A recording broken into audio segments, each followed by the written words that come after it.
बेहद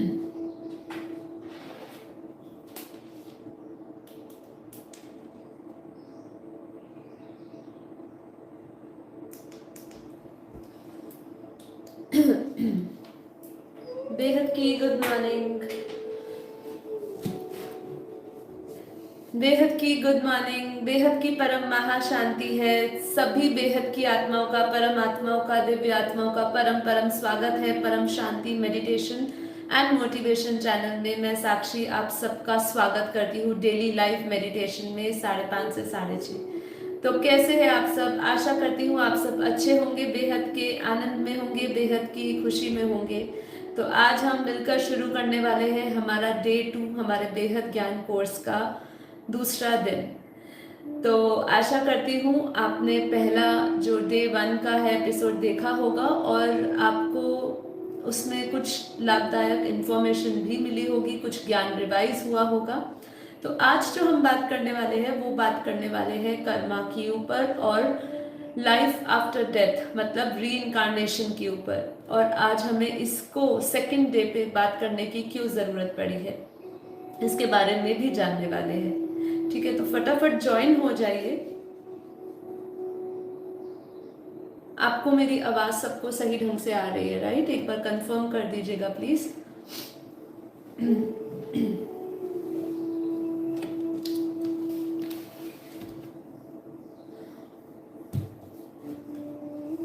जी ओके।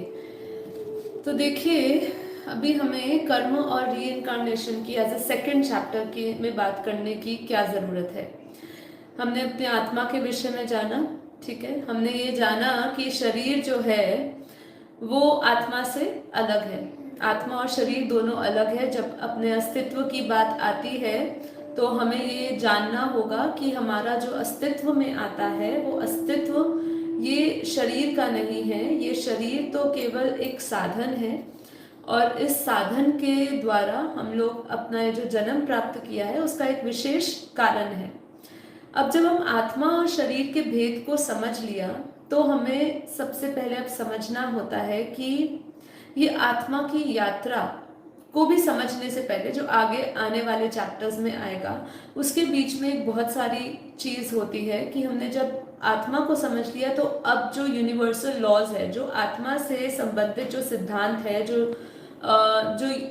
कुछ सिद्धांत या कुछ नियम बने हुए हैं सृष्टि के, वो सृष्टि के नियम जब आत्मा इस धरती पर आती है ना, जब भी उसका इस सृष्टि का जब चक्र शुरू होता है, जब सृष्टि चक्र शुरू होता है तभी से आत्मा कैसे कर्म बंधनों में आती है ये समझने की हमें ज़रूरत है। क्योंकि एट द एंड जब आज हम मनुष्य लोक में, इस पृथ्वी लोक में है, इस पृथ्वी लोक में जो हमारी आगे आने वाले समय में जब भी ये शरीर का आयु पूरा होगा, तब हमारा समय पूरा होगा तो हम कहीं ना कहीं तो जाएंगे। अब वहाँ पर हम क्यों जाएंगे और कौन से ऐसे सिद्धांत काम करते हैं उसके पीछे, जिसको लॉ ऑफ कर्मा भी कहते हैं, उसको हम आज थोड़ा सा समझेंगे। अब अगर हम कर्म की बात करें तो हम सभी को पता है 3 प्रकार से हम कर्मों को डिफाइन करते हैं, सत्कर्म, विकर्म और निष्काम कर्म। ठीक है, तो ये तीनों कर्म में अंतर है और तीनों कर्मों से ही हमारा अलग अलग हमें प्रारब्ध मिलता है। ठीक है, इसको भी हम समझेंगे कि प्रारब्ध क्या है और हमारे कौन से कर्म ऐसे हैं जिसके कारण हमें प्रारब्ध मिल रहा है और अभी हम उससे रिलेटेड क्या कर सकते हैं। तो आज सिर्फ आपको थोड़ा आउटलाइन दूं कि हम क्या बात करने वाले हैं। लॉ ऑफ कर्मा और भाग्य की बात करने वाले हैं।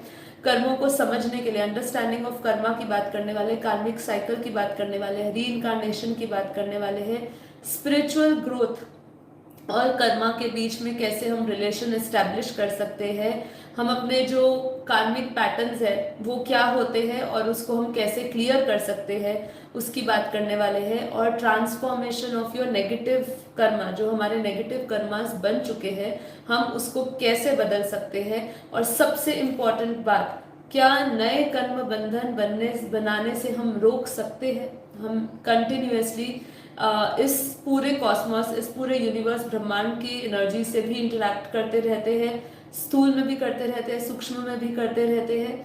तो क्या हम ऐसे कोई कर्म कर सकते हैं जिससे कि हमारा नए कर्म बंधन ना बने? तो उसके लिए हमें क्या करना होगा? और साथ ही साथ जब हम लाइफ आफ्टर डेथ इसके साथ रिलेट करते हैं, मतलब री इनकारनेशन, क्योंकि कर्म एक बेसिक फाउंडेशन है जिसके कारण हमारा अगला जन्म, जब हम पुनर्जन्म की बात करते हैं तो जो अगला जन्म निर्धारित होने का जो बेस है वो हमारे कर्म है। तो उसमें भी हम बात करने वाले हैं री इनकारनेशन के ऊपर, रीबर्थ के ऊपर, और कैसे हमारी जो पास्ट लाइफ में मेमोरीज पड़ी होती है वो हमारा कैसे एक बहुत बड़ा एक हिस्सा बनते हैं आज की जिंदगी बनने में। तो ये सब चीज़ें आज हम डिस्कस करने वाले हैं। तो सबसे पहले जैसे मैंने कहा कि हम कर्म के 3 प्रकार समझते हैं, जो आप सभी को, महाज्ञानी है आप सब, तो आपको पता है कि एक है सत्कर्म, एक है विकर्म जिसको हम पाप कर्म भी कह सकते हैं, और एक है निष्काम कर्म। तो ये जो रहता है सत्कर्म, हमें पता है कि जो अच्छे, हम जब अच्छे कर्म करते हैं वो हमारा सत्कर्म होता है। जो भी हम अच्छे कर्म, दान पुण्य करते हैं, लोगों के साथ अच्छा बर्ताव करते हैं, वो सब हमारा सत्कर्म के खाते में जमा होता रहता है।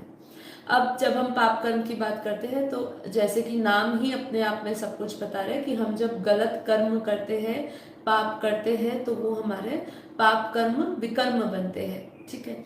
और जो निष्काम कर्म है इसके बारे में हम बाद में बात करेंगे, क्योंकि ये जो कर्म है निष्काम कर्म करना, है ना, ये एक बहुत ही बड़ी उपलब्धि है अपने अध्यात्म के की जब हम बात करते हैं।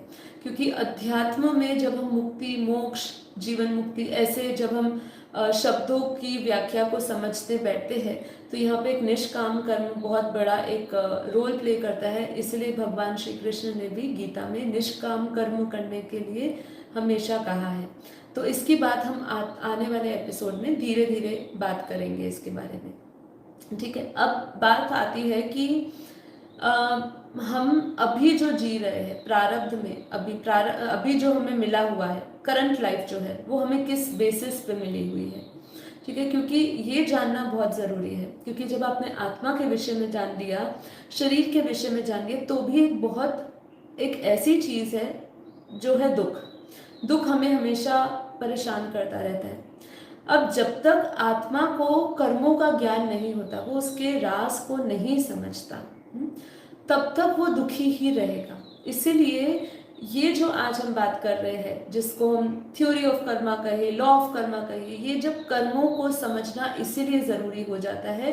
एक बेसिक नॉलेज भी होनी चाहिए आम लोगों को भी, एक घर परिवार में सभी को, अपने बच्चों से लेके शुरू कर देना चाहिए कि उनको कर्मों का ज्ञान ज़रूर बताया जाए, थ्योरी ऑफ कर्मा उनको ज़रूर समझाया जाए। क्योंकि थ्योरी ऑफ कर्मा जब व्यक्ति जान जाता है तो उसके अंदर एक मैच्योरिटी लेवल अलग हो जाता है, उसकी अंडरस्टैंडिंग अलग हो जाती है, और वो अपने आने वाले जो भी उसका समय, जो भी उसके पास परिस्थिति आती है, वो उस परिस्थिति को एनालिसिस कर पाता है सही तरीके से, सही तौर से, और उसको एक्सेप्ट कर पाता है।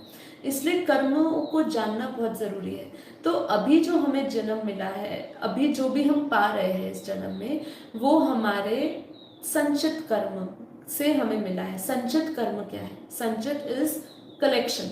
हमारे बहुत सारे जो पूर्व जन्म हमने जो भी लिए हैं, या अनंत समय से हम जब जन्म ले रहे हैं, इसलिए भगवान श्री कृष्ण ने क्या कहा कि हे अर्जुन, तेरे भी अनंत जन्म हो चुके हैं, मेरे भी अनंत जन्म हो चुके हैं, लेकिन मुझे अपने जन्म याद है, तुझे अपने जन्म याद नहीं है। तो ऐसा ही है, हम अनंत समय से अनंत जन्म ले रहे हैं, जन्म मरण के चक्र में आ रहे हैं। अब मान लीजिए जो हमारा पुराना जन्म में हमने जो भी अच्छे बुरे कर्म जो भी किया होगा, अब वो अच्छे बुरे कर्म कहाँ गए होंगे?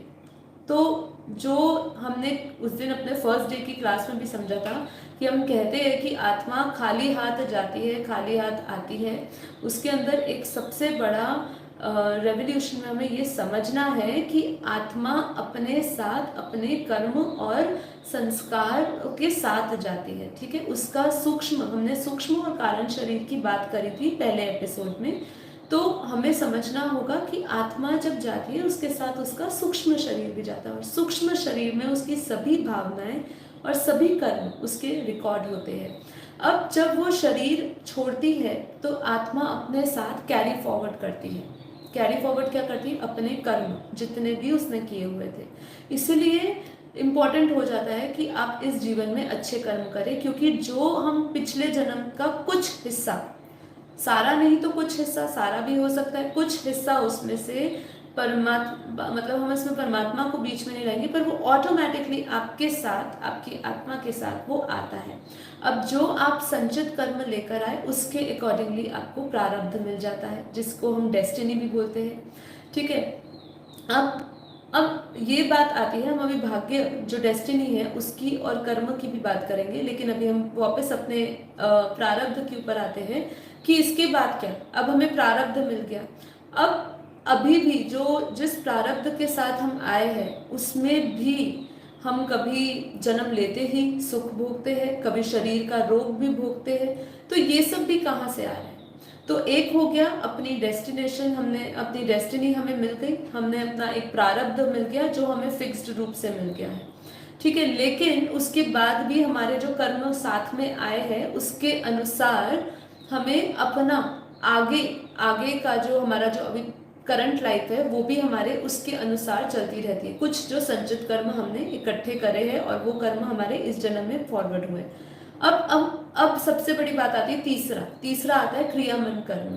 क्रियामन कर्म क्या है? क्रियामन कर्म ये है कि हमारे जो हम अपना अभी, अब जैसे कहा कि हमारा हमेशा प्रारब्ध कैसे बनता है, वो हमारे संचित कर्म के अनुसार बनता है। अब जो आपने कर लिया उसको तो आप बदल नहीं पाओगे, उसकी भी हम अभी बात करेंगे कि कैसे आप अपने प्रारब्ध को भी बदल सकते हैं। वो कैसे बदल सकते हैं, बापूजी ने उसकी भी, मतलब कुछ तो हिस्सा होगा जो आपको भोगना ही भोगना होगा, लेकिन कुछ चीज़ों को आप सुधार सकते हो।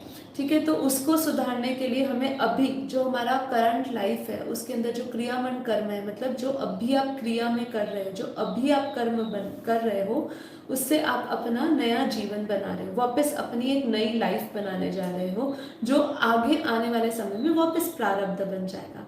तो लेकिन इसके बीच में, प्रारब्ध के बीच में और क्रियामन कर्म के बीच में एक बहुत इंपॉर्टेंट चीज आती है, वो है कि freedom of act, free will.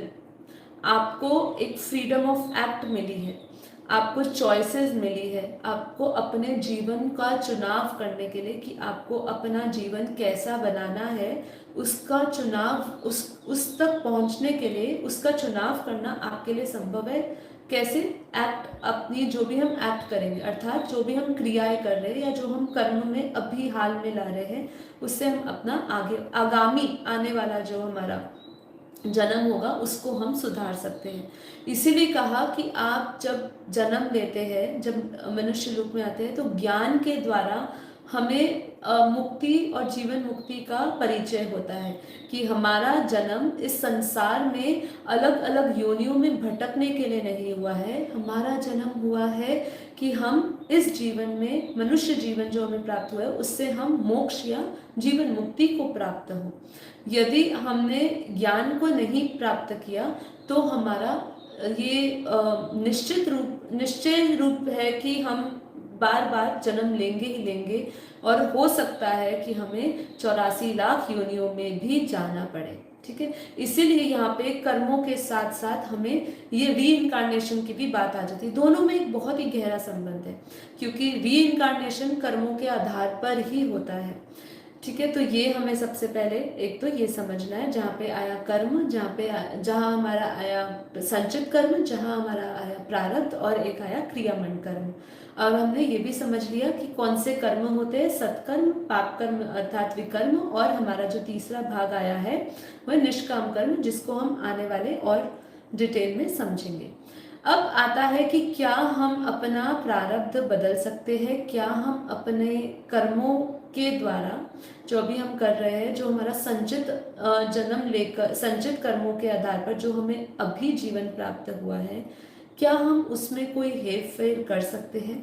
तो देखिए, जो कर्म है, ये कर्म तो हमें कहीं ना कहीं चुकता करने ही होते। क्या कहते हैं, एक बहुत सुंदर सी बात है कि इस ब्रह्मांड में सब कुछ कनेक्टेड है। ये बहुत इंपॉर्टेंट बात है, आप समझने की इसकी कोशिश करिएगा कि ये पूरा ब्रह्मांड आपस में कनेक्टेड है। जो हमें दिख रहा है वो भी, और जो हमें इन आंखों से नहीं दिख रहा तो भी वो सब कुछ कनेक्शन में है।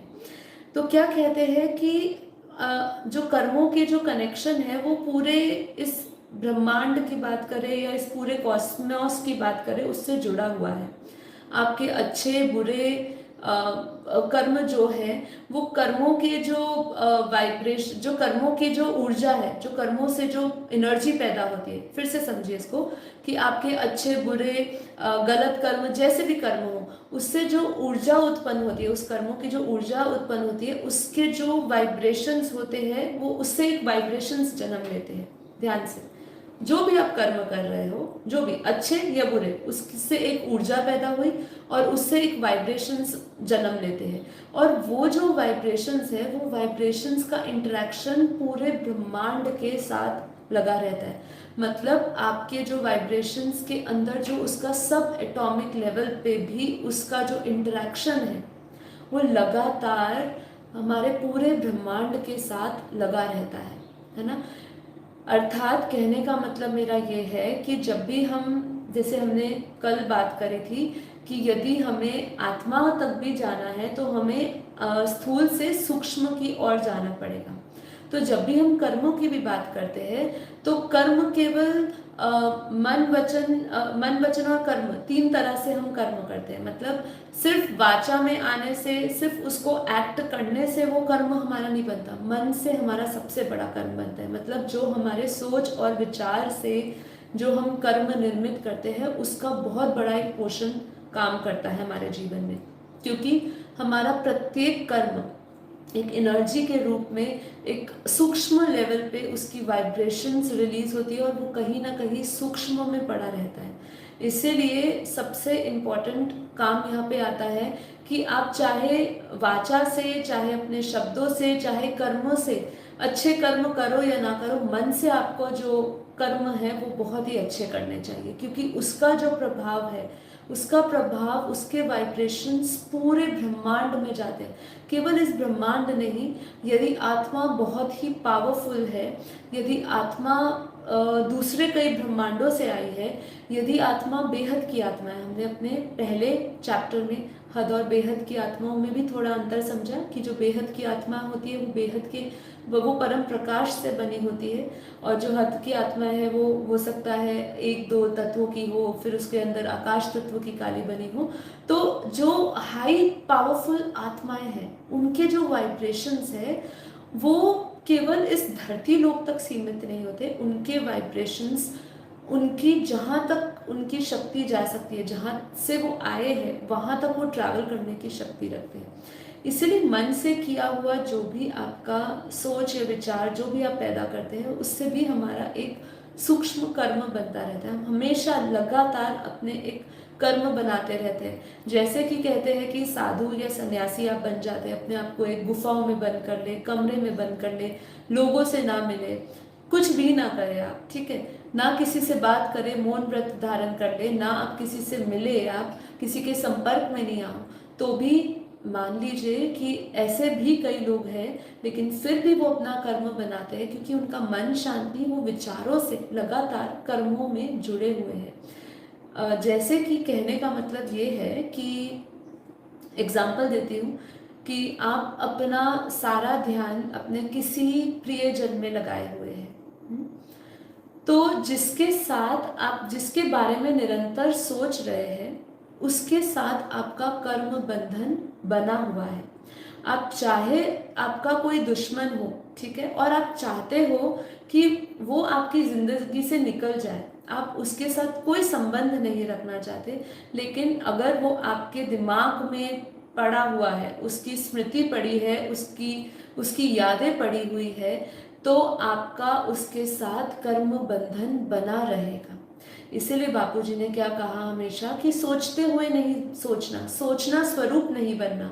जो भी ज्ञानी व्यक्ति होता है वो सोचने से पहले ही सोचता है कि मुझे ये सोचना है या नहीं, क्योंकि उसके पास एनर्जी लेवल पे बहुत बड़ा ज्ञान होता है, सूक्ष्म लेवल पे वो उस ज्ञान को समझता है कि उसका हर एक सोच एक वाइब्रेशन बन के इस पूरे वायुमंडल में जा रही है। और अगर वो अपने आप को इस जन्म मरण के चक्र से भी छुटकारा पाना चाहता है और वो चाहता है कि मैं उस कर्म से रिलीज हो जाऊं जो आपको, ऑफ कोर्स, जो कर्म आपको दुख दे रहा है, जो संबंध, जो रिलेशन आपको दुख दे रहा है। यहाँ पे कर्म और रिलेशनशिप्स को भी हमें समझना पड़ेगा कि हमारे जितने भी हमें संबंध मिले हैं वो हमारे कर्म के कारण मिले हैं। बापूजी ने अपनी वीडियोस में बताया है कि जब आत्मा जन्म लेती है तो ज्यादातर जो आत्माएं होती है वो अपनी जिस वृत्ति से, जिस संस्कारों से वो गई होती है, वो उसी संस्कारों के जो लोग होते हैं उनके ही ऐसे ही परिवार में जन्म लेती है। ठीक है, काफी बार आत्मा पहले से ही सूक्ष्म में एक परिवार में जन्म लेने के लिए भटकती रहती है, क्योंकि उसका कोई ना कोई उधर मोह या कर्म बंधन अटका होता है। तो कई समय तक, जब तक उसको मौका नहीं मिलता, तब तक वो सूक्ष्म शरीर में उसी के आसपास घूमती रहती है, मतलब उस परिवार में घूमती रहती है। तो इसलिए यहाँ पे एक बहुत बड़ा इंपॉर्टेंट कॉन्सेप्ट आता है, अंत मतेसु गति। तो मति मतलब बुद्धि। तो जब हमारी जो भी हमारे अंत समय में हमारी मति में होगा, मतलब बुद्धि में होगा, उसके अनुसार ही हमें जन्म मिलेगा। तो यहाँ पे हम बात कर रहे थे वाइब्रेशंस की, कि हमारे जो वाइब्रेशंस है, और स्पेशली जो बहुत पावरफुल आत्माएं हैं, उनके वाइब्रेशंस बहुत दूर तक ट्रैवल करते हैं। इसलिए उनको बहुत ही कॉन्शियस होकर सोचना चाहिए कि वो किस प्रकार के संकल्प या किस प्रकार के वाइब्रेशंस को रिलीज कर रहे हैं, और उसी से उनका कर्म बंधन भी बनता जा रहा है। अब ज़रूरी नहीं है कि आपका स्थूल में ही किसी के साथ कनेक्शन हो, ऐसा बहुत बार संभव है कि आपका कनेक्शन कोई सूक्ष्म आत्माओं के साथ बना हो। ये बहुत इंपॉर्टेंट बात है, ये हमें समझना होगा। जैसे कि हम पितृदोष की बात करते हैं, है ना, जब हम बात करते हैं कि हमें काफ़ी बार ऐसा सुनने में आता है कि इसके ऊपर पितृ दोष है, इसके पूर्वज इसको हैरान कर रहे हैं, ये सब चीज़ें भी आती है ना, सब हमने काफ़ी बार सुना होगा। क्योंकि देखिए, ये जितना हमें स्थूल जगत हमें दिख रहा है ना, उससे कई गुना डबल हमारा सूक्ष्म जगत है, कई गुना बड़ा, कई गुना, मतलब डबल भी नहीं, उसको बोले कि बहुत बहुत ही बड़ा है सूक्ष्म जगत। ठीक है, उसका विस्तार बहुत है। तो हमें ये समझना है कि जैसे हम पितृदोष की बात करते हैं और हम बोलते हैं कि कोई भी हमें सूक्ष्म आत्माएं हमारे ऊपर हावी होती है, क्योंकि जब भी हम रीइंकार्नेशन की बात करते हैं, लाइफ आफ्टर डेथ की बात करते हैं, तो हमेशा हम स्पिरिट वर्ल्ड की भी बात करते हैं। जो भी आत्मा धरती से जाती है, तो अगर वो देवलोक नहीं पहुंच पाती, उसकी भी हम आगे आने वाले तीसरे दिन में बात करेंगे, अलग अलग डायमेंशंस की, अलग अलग लोगों की। पर आज हम अपना उतना ही भाग डिस्कस करते हैं कि जो आत्माएं ऊपर के आयाम में या ऊपर के लोकों में नहीं जा पाती, वो इस धरती के मोहवश, जैसे भी उसका इच्छाएं कामनाएं रह जाती है, तो धरती के 200 किलोमीटर की रेंज में ही घूमती रहती है। बापूजी ने बताया कोई कोई आत्माएं तो इतनी भारी होती है कि वो 1-2 किलोमीटर भी ऊपर नहीं जा सकती है। इनफैक्ट एक बापूजी की वीडियो है, मुझे वीडियो का नाम याद नहीं, लेकिन आप जब भी आप बापूजी के रिलेटेड वीडियोस सर्च मारेंगे कर्मा रिलेटेड, तो आपको कम से कम 6 से 7 वीडियोस मिलेगी बापूजी की, जिसके अंदर बापूजी ने अलग अलग राज खोले हैं कर्म और ये आत्माओं के, सूक्ष्म जगत के। तब आप बापूजी ने कहा है कि कई आत्माएं तो अपने जो उनका जो वायु तत्व होता है, क्योंकि जब व्यक्ति मरता है तो उसका जल जो है वो भाप बन के उड़ जाता है अग्नि में, और जो मिट्टी है वो मिट्टी बन जाता है, तो उसका जो शरीर रहता है वो 3 तत्व का रहता है, अग्नि, वायु और आकाश। तो उसके अंदर जो वायु तत्व है वो बहुत भारी होता है। तो बापूजी ने उस वीडियो में कहा कि वो तो एक जगह से, एक कंट्री से दूसरी कंट्री भी ट्रैवल नहीं कर सकता, इतना भारीपन होता है उनके शरीर में, वो एक सीमित दायरे तक ही रह सकती है। अब जब ऐसी आत्माएं होती है तो वो आत्माएं कहाँ जन्म लेंगी, वो कहाँ आएंगी, क्योंकि उन्होंने पूरे जीवन ऐसे ही कर्म करे जिससे उनको वापस उसी योनि में, मनुष्य योनि में या उसी परिवार में आना हो, या उनको दूसरी योनि में भी भटकना पड़े। उन्होंने पूरा जीवन उसी में व्यतीत किया, मतलब जीवात्मा बन के व्यतीत किया। जीवात्मा मतलब जो मनुष्य की तरह जी रहा है, ठीक है, खाना पीना भोगना, बस, इससे ज्यादा कुछ नहीं, उसका और कोई लक्ष्य नहीं है इसके सिवा। तो ऐसी आत्माएं इतनी भारी होती है तो वो इसी वायुमंडल में रहती है, और वो इंतज़ार करती है वापस उसी घर में, उसी वृत्ति, जिस वृत्ति की वो होती है। मान लीजिए वो उसने बहुत पाप कर्म करे तो वो गलत जगह पे पैदा होगी। तो ऐसे इनका इनका पूरा जो इनका लाइफ आफ्टर डेथ है जो उनका, वो उसके इस जन्म के कर्मों के हिसाब से निर्धारित हो जाता है।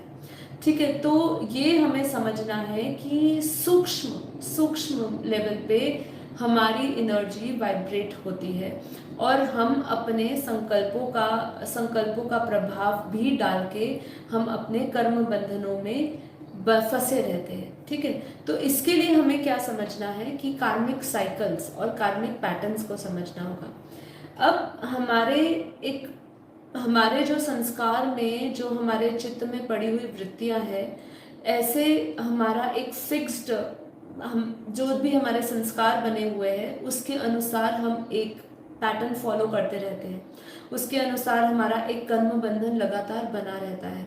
अब इस कार्मिक पैटर्न्स को ब्रेक कैसे करें, इस चेन को ब्रेक कैसे करें हम? इस चेन को ब्रेक करने का केवल एक ही उपाय है जो आता है ज्ञान। ज्ञान के बिना आप अपने कर्मों से छुटकारा नहीं प्राप्त कर सकते हैं। ठीक है, क्योंकि यहाँ पे एक और कॉन्सेप्ट आता है कि कर्म बड़ा या भाग्य। अब यहाँ पे एक बापूजी की बहुत सुंदर वीडियो है जो हमने थोड़े दिन पहले ग्रुप में भी शेयर करी थी। कर्म श्रेष्ठ है या भाग्य श्रेष्ठ है, कर्म भाग्य बनाता है या भाग्य हमारा कर्म बनाता है? तो इसका एक बहुत ही ऑब्वियस आंसर है, इसमें दो राय होनी ही नहीं चाहिए। इसका आंसर यही है कि हमारा कर्म ही हमारा भाग्य बनाता है। ठीक है, अब इसके साथ जुड़े हुए बहुत सारे प्रश्न आते हैं। यदि हमारा कर्म ही भाग्य बनाता है तो फिर हमें मतलब फिर हमें हम लोगों पर विश्वास करते हैं, कई हम एस्ट्रोलॉजर्स पर विश्वास करते हैं, कई लोग हमारे बारे में प्रिडिक्शन कर देते हैं, सब कुछ हमारे बारे में बता देते हैं कि ये आपके साथ होने वाला है। तो क्या हम उसको फिर बदल सकते हैं? सबसे बड़ी बात ये आती है, क्योंकि देखिए ये जो कर्म एक टॉपिक है ना, इस पे चाहो तो आप खाली एक टॉपिक कर्म और भाग्य की बात करो तो उस पे आप 1 घंटा बोल सकते हैं। कर्म और कर्म के पैटर्न को समझने की कोशिश करें तो उसके ऊपर 1 घंटा बोल सकते हैं। फिर अगर आप खाली कार्मिक रिलेशनशिप्स की बात करें उसके ऊपर हम 1 घंटा बोल सकते हैं। तो ये सब एक कनेक्टेड टॉपिक्स है। ठीक है, तो इसको हम धीरे धीरे समझने की कोशिश करेंगे। ठीक है, तो ये है कि भाग्य के टाइम पे जब हम बात करते हैं, हमारा जो कर्म है जो अभी हम कर रहे हैं उससे हमारा भाग्य बनता है। ठीक है, ये एक चीज निश्चित है। दूसरा एक चीज और इम्पोर्टेंट आती है, जो लोगों ने ये धारणाएं बनाई हुई है, ऐसे बड़े बड़े इंस्टीट्यूट्स है जिनका मैं नाम नहीं लेना चाहूंगी, लेकिन इतने बड़े बड़े इंस्टीट्यूट्स है, ऑर्गेनाइजेशंस है जो बार बार क्या कह रही है कि जो अभी हो रहा है, जैसे कि मैं अभी सेशन ले रही हूँ तो ऐसे ही मेरे साथ मैं ऐसे ही सेशन समय, जो टाइम साइकिल की बात करी, इसी समय ऐसे ही मैं वापस आने वाले समय में दे रही हूँ। मतलब पूरा जो ड्रामा, वर्ल्ड ड्रामा बना हुआ है, हम आने वाले टाइम में वर्ल्ड ड्रामा अर्थात पूरी साइकिल को भी समझेंगे, जो टाइम साइकिल है उसको हम भी समझेंगे। उसके बारे में भी जब हम बात करेंगे तो लोगों की जो अवधारणाएं बनी हुई है उसके बारे में भी, उस चीज को भी हम क्लैरिफाई करेंगे। तो यहाँ वापस यही आता है कि लोग ऐसा मानते हैं कि अगर आपके आगे से एक मक्खी गुजरी है तो वापस वही, मैं ऐसे ही कुछ समय बाद ऐसे ही ये रिपीट हो रहा होगा, मतलब ये पूरा ड्रामा रिपीट होता रहता है। अब मैं ऐसे लोगों से सबसे पहले प्रश्न यही पूछूंगी कि यदि ऐसा होता है तो यहाँ पे कर्मों का रोल क्या है? मान लीजिए कोई व्यक्ति हैंडीकैप पैदा हुआ है, ठीक है, उसने अपना पूरा जीवन दुख से, हैंडीकैप है तो ऑब्वियस है दुख होगा, उसको दर्द होगा, तकलीफ होगी, उसने अपना पूरा जीवन व्यतीत कर दिया उस दुख और दर्द में। अब उसको सलाह दी जाती है कि व्यक्ति को कि तू अच्छे कर्म कर, तू भगवान के रास्ते लग, भगवान का नाम ले, जो होना था तो वो हुआ, तू अब अपने अच्छे कर्म कर जिससे कि तेरा आगामी आने वाला जन्म अच्छा हो और तू अपने इस क्रियामन कर्म से आगामी आने वाले जन्म को बना सके अच्छा। अब ये कहाँ पे आता है, ये कहाँ पे, आप इसको कहाँ पे डालेंगे? सोचने की बात है। ये जो रूल है, नहीं तो कोई कर्म ही नहीं करेगा ना। अब मुझे कोई किसी ने बता दिया कि मैंने कुछ पाप कर्म कर लिया, मान लीजिए कोई डाकू है, डाकू कुछ बदलना चाहता है, उसने पूरे जीवन लोगों को तंग किया, उसने चोरी करी, अब वो अपने आप को बदलना चाहता है, लेकिन उसको ये ज्ञान दे देते हैं कि भाई तू तो वापस ऐसे, जब ये समय आएगा वापस ये चक्र चलेगा तो तू इसी समय वापस यही कर रहा होगा। तो अब मुझे बताइए वो व्यक्ति अपने आप को भगवान से क्यों जोड़ेगा, ज्ञान से क्यों जोड़ेगा, भक्ति से क्यों जोड़ेगा? क्योंकि उसको तो पता है कि मैंने यही वापस करना है। तो उसमें लॉ ऑफ कर्मा कहाँ पे आया, इसमें कर्म की थ्योरी कहाँ पे आई? यहाँ पे कर्म की थ्योरी को तो बिल्कुल उन्होंने ही गायब ही कर दिया, है ना। एक तरफ यहाँ पे बोल दिया कि अच्छे कर्म करो, अच्छे वाइब्रेशंस फैलाओ, ये भी एक तरफ बोलती है वो संस्था, और दूसरी तरफ साथ ही साथ क्या बोलते हैं कि ये ड्रामा हूबहू रिपीट होता रहेगा। तो क्या लॉजिक हुआ? जो व्यक्ति हैंडीकैप पैदा हुआ उससे पूछे, उसके दिल से पूछे, उसके मन से पूछे, उसने स्वीकार कर लिया ज्ञान के अनुसार कि हाँ मेरे पाप कर्मों के कारण कुछ बुरा कर्म किया, उसकी सजा मुझे इस जन्म मिल रही है, पर अब मुझे ऐसा जीवन नहीं चाहिए। चलिए उसको ज्ञान आ गया, उसने मुक्ति के बारे में सोच लिया, तो उसको तो मुक्ति भी नहीं मिली ना। अगर उसने वापस ही ऐसे ही चक्र में बंधे रहना है तो उसको तो मुक्ति भी नहीं मिली, तो मोक्ष के लिए भी काम क्यों करेगा? क्योंकि मोक्ष तो फिर उसको मिलना ही नहीं है, वही चीज रिपीट होनी है। तो ये चीज जो लोगों को मूर्ख बनाया जा रहा है, इसलिए लोगों को समझना होगा कि ये चीज कर्म पर आधारित होती है और आपके ऊपर फ्री विल दी गई है। परमात्मा ने फ्री विल दी है आपको, इसमें परमात्मा भी कुछ नहीं करता, इसमें परमात्मा का भी रोल नहीं है, ये भी समझ लीजिए। इसमें सिर्फ आपका ही खुद का रोल है। आप अपने आप ही अपना अच्छा कर सकते हैं और बुरा कर सकते हैं, पर ये भी अच्छे बुरे की समझ हमें ज्ञान से मिलती है। अब यहाँ पे एक इम्पॉर्टेंट एस्पेक्ट दूसरा आता है कि, और भी हम इस पे बात करने वाले हैं कर्म के ऊपर।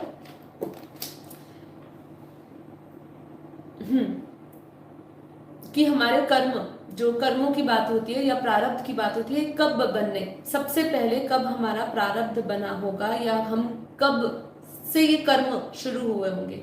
तो इसको आज हम अब बात करते हैं। हमने थोड़ा बहुत समझा कि हमारे अंदर कैसे कर्म, अभी तक जो भी हमने समझा कि कर्म कितने प्रकार के हुए, कैसे हम प्रारब्ध और हम अपने संचित कर्मों के बारे में हमने समझा, भाग्य के बारे में समझा, ठीक है, कैसे हमारे वाइब्रेशंस, जो हाई क्वालिटी की आत्मा है उसके वाइब्रेशंस दूर तक ट्रैवल करते हैं, ये सब समझा। अब सबसे बड़ा एक और प्रश्न आता है हमारे सामने कि प्रारब्ध कब बना, कर्म में कब आत्मा, सबसे पहले कर्म में आना आत्मा कब शुरू हुई होगी।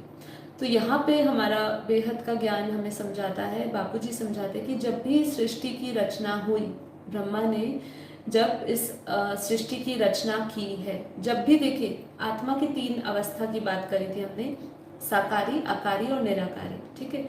जब भी आत्मा निराकारी रूप से आकारी रूप में आए, क्योंकि निराकारी रूप में वो निर्लेप होती है, निर्विकार होती है, उसके ऊपर कोई भी कर्मों का लेप छेप नहीं होता है, वो अपने आदि अनादि बीज रूप अवस्था में स्थित होती है, उसके अंदर किसी भी प्रकार का कुछ भी लेप छेप नहीं होती है। हाँ, उसका एक निर्धारित अपना खुद का एक परम प्रकाश का, लाइट माइट का वायुमंडल होता है, लेकिन वो इस सब कर्म चक्र से लिप्त होती है, क्योंकि उसका कोई आकार ही नहीं, रंग नहीं, रूप नहीं, मतलब रंग रूप मतलब उसका कोई आकार नहीं, अरूप होती है वो, निराकार, बिंदी रूप बोला उसको। अब जब आत्मा निराकारी से आकारी बनती है, जब अब आकारी कब बनती है, यहाँ पर ही आती है सृष्टि की रचना का ज्ञान। जब सबसे पहले संकल्प आया होता है एक से अनेक होने का, जब उस बीज से अंकुरित फूटता है और फिर जब वो आकार बनता है, ठीक है, तब सबसे पहले जो संकल्प आया होता है कि मैं एक से अनेक हो जाऊं, ये संकल्प के साथ ही जब आत्मा निराकारी से आकारी रूप धारण करती है, तभी से आत्मा सूक्ष्म से अति सूक्ष्म से अति सूक्ष्म में कर्मों में और उसका प्रारब्ध निश्चित होना शुरू हो जाता है, मतलब प्रारब्ध लेकर आना शुरू कर देती है और उसका कर्म बनना शुरू हो जाता है। तो ये कब होता है कि जैसे कि अगर हम बात करें इस ब्रह्मांड की, तो इस ब्रह्मांड में जब ब्रह्मा अपने संकल्पों से, हम जानते हैं कि ब्रह्मा ने अपने संकल्पों से सृष्टि की रचना करी, तो सबसे पहले जब ब्रह्मा ने आत्माओं की रचना करी थी, जैसे सप्त ऋषि की करी थी, जिसको हम परम पुरुष भी कहते हैं। परम पुरुष कौन थे? परम पुरुष हाई क्वालिटी आत्माएं थी, वो देवी देवताओं से भी उच्च कैटेगरी की आत्मा थी, ठीक है। तो जो परम पुरुष थे वो परम तत्वों का उनका शरीर था। अब जैसे ही परम पुरुष बने, परम परम तत्वों में वो आए, ठीक है, तभी से जैसे ही उनका आकारी रूप शुरू हुआ, जैसे ही उन्होंने क्रिएशन करना शुरू किया, क्योंकि जैसे मैंने आपको कहा कि आपका प्रत्येक कर्म, अच्छा बुरा सब कर्म जो है वो इस पूरे उसकी जो ऊर्जा है वो उस वाइब्रेशंस को जन्म देती है, और उस वाइब्रेशंस से हम लगातार इस वाइब्रेशंस का जो सब एटॉमिक लेवल है उसका कण, उसका अणु, पूरे कॉस्मोस कहो, पूरे ब्रह्मांड कहो, या जहाँ तक आपकी एनर्जी जाती है, जहाँ तक आपके वाइब्रेशंस जाते हैं, जिस सोर्स से आप आए हैं वहाँ तक वो फैला हुआ है। तो हमारा जो अति सूक्ष्म में वहाँ संकल्प हुआ होता है, तो हमारा इंटरेक्शन उस समय सूक्ष्म जगत में ही शुरू हो जाता है। जब भी यहाँ पे क्रिएटर और क्रिएशन की बात हुई तो वहाँ पे कर्म बंधन अर्थात प्रारब्ध भी बन गया, क्योंकि आत्मा एक जन्म लिया आकारी रूप में, उसी समय वो एक प्रारब्ध के साथ आना शुरू हो गई, ठीक है। अब जैसे जैसे आत्माएं परम पुरुष से, हमें पता है बेहद के ज्ञान में बापूजी ने हमें समझाया कि वो परम पुरुष भी अपने संकल्पों से हमेशा क्रिएशन चलती रही। जो हम स्थूल रूप में आज क्रिएशन देख रहे हैं, ऐसे ही सूक्ष्म में भी क्रिएशन हुई है। स्थूल है वो सूक्ष्म का ही आधार है। तो सूक्ष्म में जितना भी हम, स्थूल में जिस तरीके से हम पैटर्न फॉलो देखते हैं कि ये क्रिएशन हो रही है, हम अपनी इच्छा के लिए ये बना रहे हैं, वो बना रहे हैं, ऐसे ही सूक्ष्म जगत में भी ये होता आया है। तो परम पुरुष से आत्माएं जैसे जैसे क्रिएशन करती गई, उनके संकल्प विचार बढ़ते गए, वायु तत्व उनका भारी होता गया। संकल्प मतलब वायु तत्व, वायु तत्व मतलब जितना आप संकल्प बढ़ाते जाएंगे उतनी आपकी आत्मा की एनर्जी लॉस होती जाएगी और वायु तत्व हमारा भारी होता जाएगा। और तब आत्माएं जो परम पुरुष अवस्था में थी, जो परम तत्वों में थी, वो धीरे धीरे देवी देवता बन गए। देवी देवताओं का जो शरीर है वो कारण शरीर अर्थात वो 3 तत्वों का कहा जाता है उनका, ठीक है। तो वो देवी देवता बने। और देवी देवता भी हम जानते हैं कि वो देवलोक में, देवलोक भी नहीं कहेंगे, स्वर्ग लोक कहेंगे। देवलोक तो इससे ऊपर की डायमेंशन है जिसकी हम आने वाले समय में बात करेंगे। तो स्वर्ग लोक कहे तो हमें पता है स्वर्ग में भी वो भोग विलास में ही पड़े रहते, तो वहां पे भी जो एनर्जी लेवल था वो धीरे धीरे कम होता जा रहा था और आत्माओं की शक्ति क्षीण होती जा रही थी। और वही देवी देवता आज मनुष्य बन चुके हैं। बापूजी हमें यही ज्ञान दे रहे हैं और हमारा भी यही लोगों को संदेश है कि तुम ही देवी देवता थे, तुम ही पूज्य थे, तुम ही पुजारी बन चुके हो। तुम जिनकी पूजा कर रहे हो तुम खुद ही थे, ठीक है। तो जितने भी 33 कोटि देवी देवता थे वो सभी मनुष्य रूप में धरती लोक पे आ चुके हैं। कोई सूक्ष्म में है, कोई धरती लोक पे पड़े हुए हैं, ठीक है। कुछ उसमें से ऐसे भी होंगे जिनको कुछ भी थोड़ा, जिन्होंने अपनी शक्तियां, उनको एहसास हो गया होगा कि वो धरती पे उतर रहे हैं, अपनी शक्तियां उनकी कम होती जा रही है, वो वहीं पर ही ठहर गए होंगे और उन्होंने ऊपर जाने के लिए, अपने स्वर्ग लोक से ऊपर जाने के लिए भी तपस्या कर रहे होंगे। तो ऐसे संभव है। तो अब आता है कि जब मनुष्य ये सब चीज़ों से गुजरता है तो वो अपनी आत्मा की शक्ति खो बैठता है और जब वो मनुष्य रूप में आता है तो संपूर्ण रूप से उसकी शक्ति क्षीण हो चुकी होती है। अब जब उसकी शक्तियाँ क्षय हो चुकी होती है तब वो अपने कर्म बंधन, तो पहले भी क्रिएट हो ही रहा था सूक्ष्म में, ठीक है, अब स्थूल में भी उसका कर्म बंधन बनता जा रहा है। तो हमारा कर्म बंधन हमारे अंदर रिकॉर्ड होता है, हमारे सूक्ष्म में और कारण शरीर में रिकॉर्ड होता है। तो कारण शरीर हमारा आकाश तत्व का बना हुआ है। प्रत्येक कर्म हमारे आकाश तत्व में रिकॉर्ड हुआ है। इसका इस जो भी भावनाएं भी है वो भी हमारे सूक्ष्म शरीर में रिकॉर्ड हुई है। और हमारे अंदर जो सृष्टि की क्रिएशन हुई है ना, उस समय से अब तक की रिकॉर्डिंग है। मतलब आप जहाँ से आए हो वहाँ से लेकर अब तक की सारी रिकॉर्डिंग्स आपके ऊपर है। लेकिन जब स्थूल में हम आते हैं तो हमारे ऊपर इतने सारे आवरण चढ़ चुके होते हैं कि आत्मा अपने जो जो स्मृति है, जो ऊपर की स्मृति है, वो भूल जाती है और उसके ऊपर माया का पर्दा चढ़ जाता है। अब वो माया के पर्दे के कारण उसके स्थूल के जो कर्म बंधन है वो बहुत ही स्ट्रांग हो जाते हैं और उसके पास ज्ञान नहीं होता है, क्योंकि ज्ञान भी सुनने के लिए आत्मा में शक्ति चाहिए। आत्मा में शक्ति कैसे आएगी? आत्मा में शक्ति तभी आएगी जब उसके अंदर एक संकल्प होगा कि मैं अपने आप को मुक्त करूं। जब तक उसको ये भी नहीं ज्ञान होगा कि मैं अभी तक तो बंधा हुआ हूँ, तो मुक्त की भी अभिलाषा क्यों करेगी, है ना। तो यहाँ पे आता है कि आत्मा कैसे अपने कर्म बंधनों से मुक्त हो, कैसे अपने कार्मिक अकाउंट्स को बैलेंस करें, यहाँ पे अब ये बात आती है।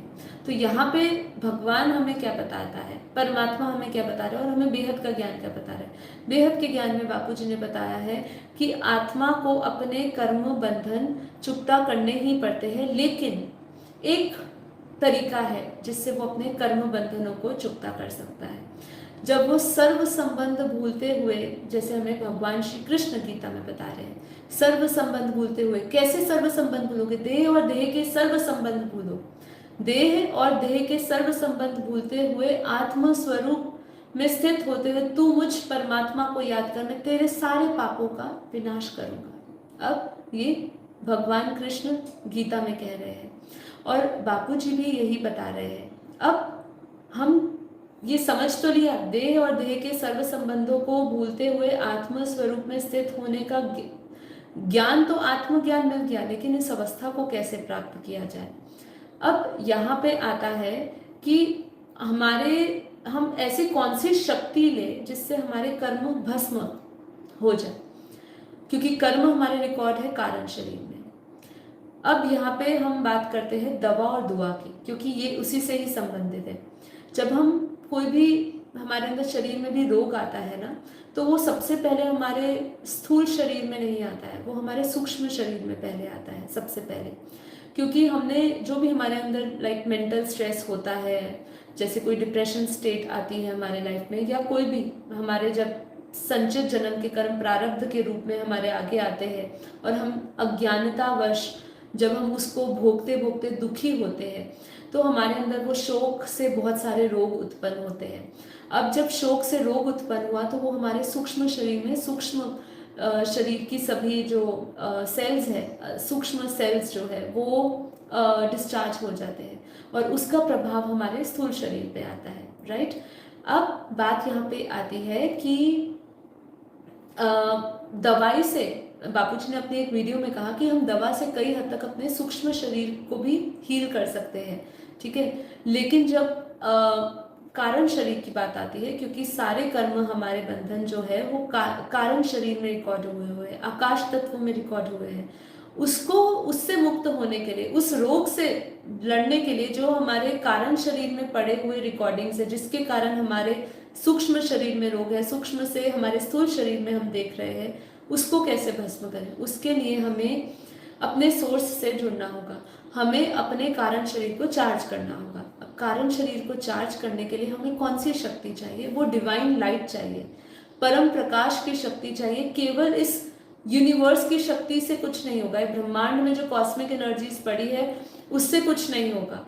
क्योंकि कई हीलिंग की बात आती है तो कई लोग इसी वायुमंडल से पॉजिटिव एनर्जीज को अट्रैक्ट करके मैनिफेस्टेशंस की बात करते हैं, लेकिन कारण शरीर को चार्ज करना इतना आसान नहीं है। कारण शरीर के लिए हमें ऑलमाइटी अथॉरिटी, परमपिता परमात्मा की दिव्य शक्तियां चाहिए, या जो भी आपका सोर्स हो।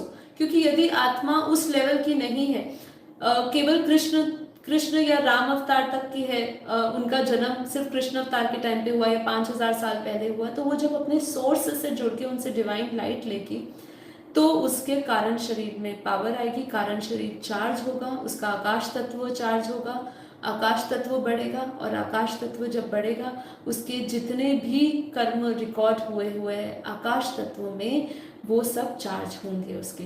और फिर कारण शरीर चार्ज होने से उनका सारे कर्म चुकता हो जाएंगे।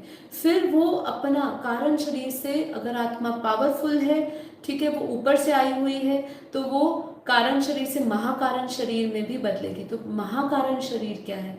महाकारण शरीर हमारा है परम तत्वों का, तो वो ये तत्वों से परम तत्वों की ओर बढ़ेगी।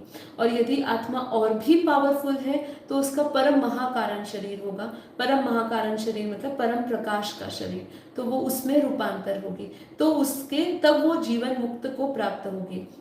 तो यदि हमें अपने कर्म बंधनों को चुकता करना है, हमें ये करना है कि हमारा वापस जन्म मरण ना हो, हम इस चक्र से मुक्त हो जाए, तो इसके लिए कोई साधु संत महात्मा धर्मगुरु कोई मदद नहीं कर सकता है। इसमें केवल उस ऑलमाइटी अथॉरिटी से जब आप जुड़ेंगे, अपने सोर्स से जुड़ के जब हम शक्ति लेंगे, तभी आपके कर्म खत्म होंगे, आप अपने कर्मों को चुकता करेंगे। कोई आपको इस चीज की गारंटी दे कि मैं तेरे दुख का निवारण कर दूंगा, मैं तुझे ज्ञान के बिना, हाँ ज्ञान के बिना कोई भी ऐसी टेक्निक आपको वो बता रहा हो, कोई ऐसा पदार्थ का सहारा लेके आपको बता रहा हो ये पहनने से तुम्हें मन की शांति मिल जाएगी, क्योंकि मन की शांति क्यों हमें नहीं है? क्योंकि हमारे कर्म बंधन बहुत स्ट्रांग है। इतने कर्म बंधन हमारे स्ट्रांग है कि वो हमें शांति से जीने ही नहीं देते। हम जब शांत होना चाहते हैं, कोई ना कोई कर्म बंधन सामने आ जाता है। ठीक है, तो फिर आप यदि कोई कहे कि मैं आपको शांति दे सकता हूँ, कर्म बंधन आपका क्लियर करवा सकता हूँ, तो ये सब आपको मूर्ख बनाने की बात है। सिर्फ ज्ञान ही ऐसी एक शक्ति है जो आपको ज्ञान के सहारे से आपकी मदद करेगी कर्मों को समझने की। और फिर जब आप अपने आप को जानोगे और फिर आप अपने आप के साथ उस परमात्मा, अपने सोर्स को जान के उनसे शक्ति लेंगे और अपने कारण शरीर को चार्ज करेंगे, तो ही हमारा सारा जो विकर्म है, कर्म है, पाप हो पुण्य हो, जो भी है वो खत्म होगा, हमारा जो कारण शरीर में रिकॉर्ड है। ठीक है, अब यहीं से हमारा, जैसे कि हमने अभी बात करी, इंटरकनेक्टेड होते हुए आ रहे हैं कि कैसे हमारा कर्म जो है वो हमारा नया जन्म निर्धारित करता है। तो अगर हमें चाहिए कि हमारा नया जन्म ना बने, नया जन्म हम ना ले, तो उसके लिए हमें यही ज्ञान योग सीखना होगा, ज्ञान योग में आगे बढ़ना होगा। क्योंकि एक चीज हमें समझनी है, जो बहुत सुंदर बात मैं अभी आपसे कहने जा रही हूँ, कि एक संत हुए थे जिनका नाम था राम तीर्थ। ठीक है, वो एक विश्वविद्यालय में मैथमेटिशियन थे, वो एक टीचर थे, और उनके सामने एक अमेरिकन लोग आए जो अमेरिकन साइंटिस्ट थे, जापानीज और अमेरिकन साइंटिस्ट, और उन्होंने बोला कि आप पुनर्जन्म के कॉन्सेप्ट को समझे। तो जो वो साइंटिस्ट थे वो पुनर्जन्म के कॉन्सेप्ट को नहीं मानते थे, तो उन्होंने कहा कि इसके ऊपर कौन सा सिद्धांत काम करता है ये आप हमें बताइए। तो वो जो संत थे राम तीर्थ, उन जो मैथमेटिशियन भी थे प्रोफेशन से, उन्होंने उनको एक बहुत ही सुंदर एग्जाम्पल दिया है कैंडल का, एक मोमबत्ती का। उन्होंने कहा कि ये मोमबत्ती किस चीज़ की बनी? अब वो साइंटिस्ट थे जो सामने वाले थे, तो उन्होंने बोला कि ये हाइड्रोकार्बन का बना हुआ है। अब उन्होंने कहा कि अच्छा ये हाइड्रोकार्बन का बना हुआ है, हमारे इस वायुमंडल में बहुत सारे तत्व हैं, ठीक है, बहुत सारे एलिमेंट्स हैं, ये वायु में बहुत सारे एलिमेंट्स हैं, केवल ऑक्सीजन नहीं है, केवल कार्बन डाइऑक्साइड नहीं, बहुत सारे एलिमेंट्स हमारे वायु तत्वों में पाए जाते हैं। अब उन्होंने बात करी कि ये जो हाइड्रोकार्बन है, ये मतलब जब भी हम इसको समझना चाहते हैं, इसका रिएक्शन समझना चाहते हैं वायुमंडल के साथ, तो ये जब वायुमंडल के साथ रिएक्ट होती है ना, तो इसके अंदर एक साइंस का कॉन्सेप्ट आता है कि जो भी एटम होता है उसके आसपास इलेक्ट्रॉन्स, जैसे एटम्स के अंदर इलेक्ट्रॉन्स होते हैं, इलेक्ट्रॉन्स घूमते रहते हैं, तो इसके अंदर एक कॉन्सेप्ट आता है वैलेंसी ऑफ इलेक्ट्रॉन्स। उसके अंदर क्या होता है, जो एटम्स का सबसे जो भारी हिस्सा होता है, जो आउटर शेल होता है, ठीक है, एटम मतलब अणु, ठीक है, हमें पता है कि अणु जो है वो इलेक्ट्रॉन प्रोटॉन्स न्यूट्रॉन्स के बने होते हैं, तो उसमें जो इलेक्ट्रॉन्स, जो सबसे भारी जो कवच होता है, जो सबसे भारी, जिसको आउटर शेल बोलते हैं, वो क्या करता है, यदि वो जब भी वायुमंडल से संपर्क में आता है, वो वायुमंडल से उसी के साथ संपर्क में आता है जो उसको पूर्ण बनाता है, ठीक है, तो वो उसी इलेक्ट्रॉन के साथ जुड़ेगा जो उसको पूर्ण करेगा, ठीक है। तो मान लीजिए उसकी वैलेंसी एक 20 नंबर की है, लेकिन अगर वो कम है, और वो उसी तत्व के साथ जुड़ेगा जो उसको संपूर्ण कर देगा। तो इसके अंदर जब हम कैंडल की बात करते हैं, मोमबत्ती की बात करते हैं, तो वो क्या करता है, वो इस वायुमंडल में ऑक्सीजन से वो उसका संपर्क होता है। अब जब वो उसके साथ इंटरेक्ट करता है तो उसमें होता क्या है, जो ये हाइड्रोजन और कार्बन जो है वो स्प्लिट हो जाते हैं, ये हाइड्रोकार्बन है, ठीक है। अब ये हाइड्रोकार्बन जो है वो स्प्लिट हो जाता है, हाइड्रोजन और कार्बन दोनों स्प्लिट हो जाता है और वो ऑक्सीजन से जाके मिलता है। जब ऑक्सीजन से जाके मिलता है तो वो ऑक्सीजन में जाके मिल जाता है। और आपने कभी जब मोमबत्ती जलती है तो आपने कभी देखा है उसका कुछ भी आखिरी में शेष बचता है? कुछ भी नहीं बचता। क्यों नहीं बचता? क्योंकि वो वायुमंडल में ही विलीन हो जाता है। तो उन्होंने ये उदाहरण से पुनर्जन्म समझाने की कोशिश कर रहे थे, क्योंकि वो साइंटिस्ट थे, अमेरिकन और जापानीज साइंटिस्ट थे, और रामतीर्थ उनको उन्हीं की भाषा में समझाना चाहते थे। तो उन्होंने ये इसलिए समझाया कि व्यक्ति अपने संस्कार के अनुसार ही दूसरी जगह पे जन्म लेता है। मतलब यहाँ पे मैं आपको इसलिए समझाना चाह रही थी कि जब हम यहाँ पे हाइड्रोकार्बन की बात कर रहे हैं, वायुमंडल में बहुत सारी चीजें हैं, बहुत सारे एलिमेंट्स हैं, लेकिन वो जाके ऑक्सीजन से ही क्यों जाकर मिली? वो इसलिए ऑक्सीजन से जाकर मिली क्योंकि वो उसको पूर्ण कर रहा था। इसी प्रकार जो हमारे भी यहाँ पे जब हम जन्म लेते हैं तो पुनर्जन्म हमारा कैसे बनता है? वो तभी बनता है कि जब हमारे जो कर्म और संस्कार लेकर आए हैं उसी की फैमिली के साथ, उसी लोगों के साथ हम अपना संपर्क जोड़ते हैं।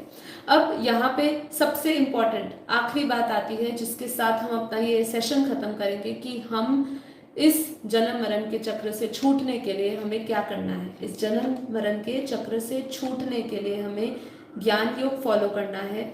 हमें अपने कर्मों को खत्म करने के लिए हमें उस डिवाइन अथॉरिटी से, परम सत्य जो है, जो ऑलमाइटी अथॉरिटी है, ठीक है, जो परम पिता परमात्मा है, उससे संबंध स्थापित करना है। उससे संबंध स्थापित करने के लिए आपको अपनी आत्मा के चढ़े हुए सभी आवरणों को हटाना होगा, देह और देह के सर्व संबंधों को भूलना होगा, आत्म स्वरूप का अभ्यास करना होगा।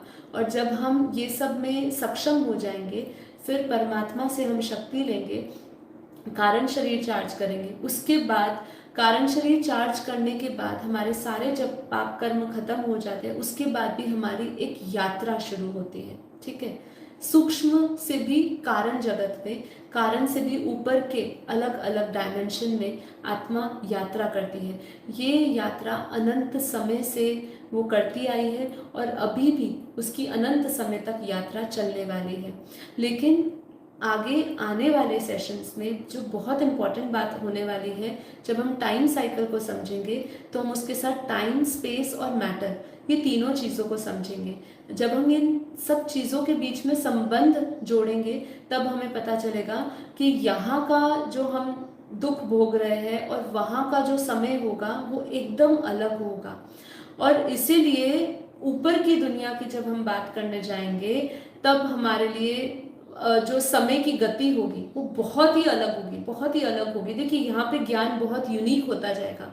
अभी हम बेसिक लेवल पे बात कर रहे थे, लेकिन अब धीरे धीरे हमारा ज्ञान सूक्ष्म से सूक्ष्म बढ़ता जाएगा। तब आप समझेंगे कि हम जिस पृथ्वी में जिस तरीके से इंटरैक्ट कर रहे हैं, केवल इस ब्रह्मांड से नहीं, हमारा एक क्वांटम एंटेंगलमेंट, जिसके ऊपर एक वीडियो बनाई थी मैंने अपने लाइव सेशन में, बहुत ही इंपॉर्टेंट वीडियो है। हमारा एक कनेक्शन, क्वांटम कनेक्शन जुड़ा रहता है कई दुनिया से, ठीक है। जिस दुनिया से हम आए हैं उस दुनिया का आवरण हमारी आत्मा में चढ़ा है, और जैसे जैसे जिस जिस दुनिया से, जिस जिस समय से हम गुजरते आए हैं, वो सभी की रिकॉर्डिंग और उस समय का आवरण हमारे ऊपर चढ़ा हुआ है। ये आप आने वाले समय में समझेंगे और फिर समझेंगे कि हमारी यात्रा केवल इस धरती से ऊपर सूक्ष्म लोक में भी खत्म नहीं होती। सूक्ष्म लोक तो केवल, सूक्ष्म वतन की बात करें तो वो तो केवल एक भूत प्रेत की योनि है, केवल उसको स्पिरिट वर्ल्ड कहेंगे। वो उससे कई ऊपर अच्छे लोक भी है, उसके बारे में हम आने वाले सेशन में बात करेंगे, ठीक है। तो आज का हमारा जो सेशन कर्म और री इनकारनेशन पे रहा है, हमने कोशिश करी है, क्योंकि देखिए बापूजी की 7 से 8 वीडियोस हैं, 7-8 वीडियोस भी मैं कम कह रही हूँ आपको। अगर हम बापूजी की वीडियोस देखेंगे तो कहीं ना कहीं कर्म, री लाइफ आफ्टर डेथ की जब हम बात करने जाते हैं तो बापूजी की इतनी सारी वीडियोस है, और उसको हम शॉर्ट में लेकर आए अपने वेदों के अनुसार, अपने परलोक पुनर्जन्म की बुक्स के अगर अनुसार लेकर जाए तो हम इसके ऊपर पूरा एक हफ्ते, पूरा एक वीक सेशन चला सकते हैं। इसलिए आप समय की लिमिटेशंस को समझिएगा कि हमारे पास जितना समय है उतने समय में हम थोड़ी ही बात कर सकते हैं।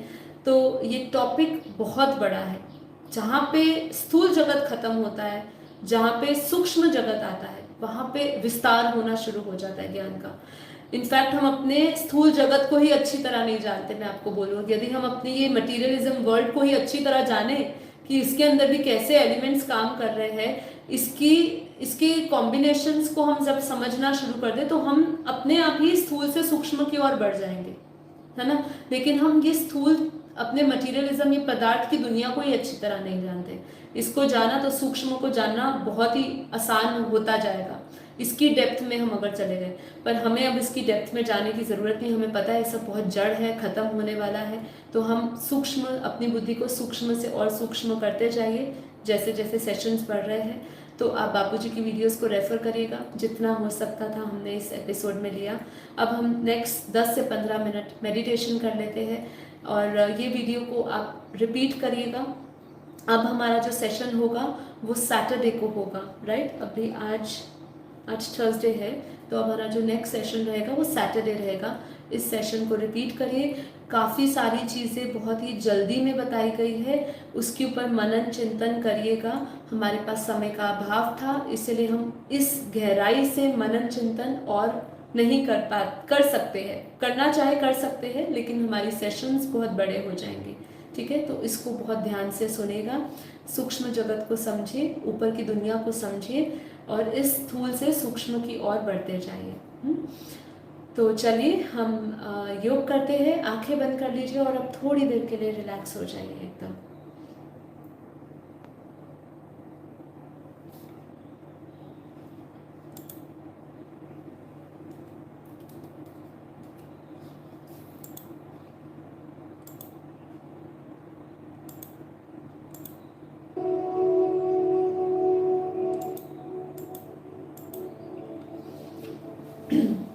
अगले 10-15 मिनट हम योग करेंगे।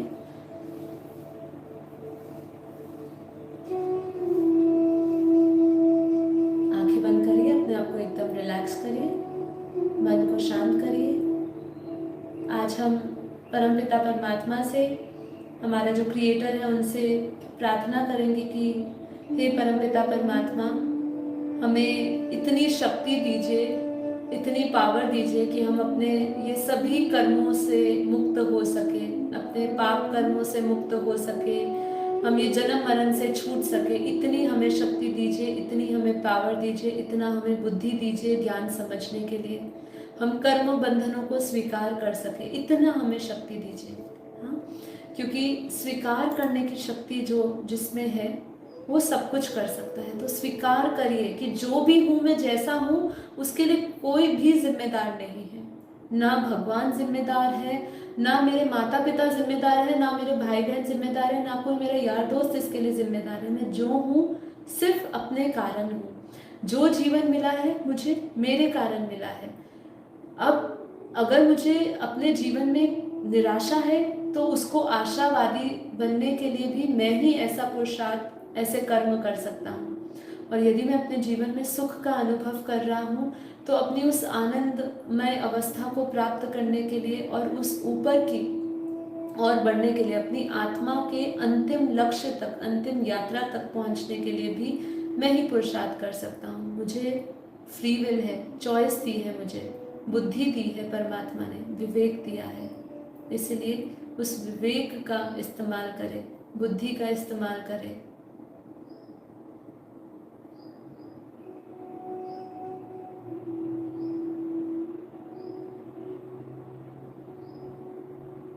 देह और देह के सर्व संबंध भूलते हुए आत्मा स्वरूप में स्थित हो जाए।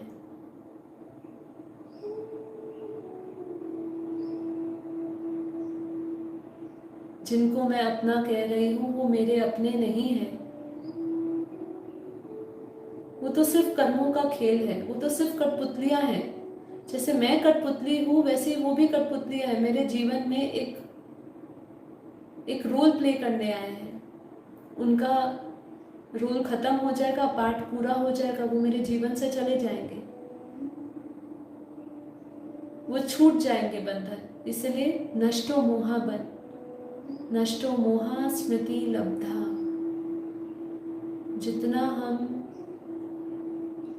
नष्टो मोहा बनते जाएंगे, नष्टो मोहा ज्ञान योग से, ज्ञान के सहारे से ही हम नष्टो मोहा बन सकते हैं। तो जब हम नष्टो मोहा का अभ्यास करेंगे, हमारे सारे मोह खत्म होते जाएंगे, तो हमारे अंदर हमारी स्मृति अपने वास्तविक स्वरूप की जागृत होगी।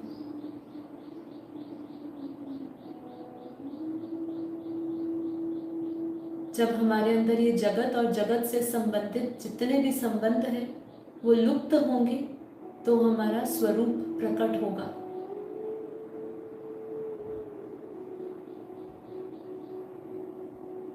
इस ज्ञान योग के सहारे से अपने अंदर उस वैराग्य को जन्मता हुआ देखे, पनपता हुआ देखे, उस वैराग्य की अग्नि को अपने अंदर पैदा होता हुआ देखे।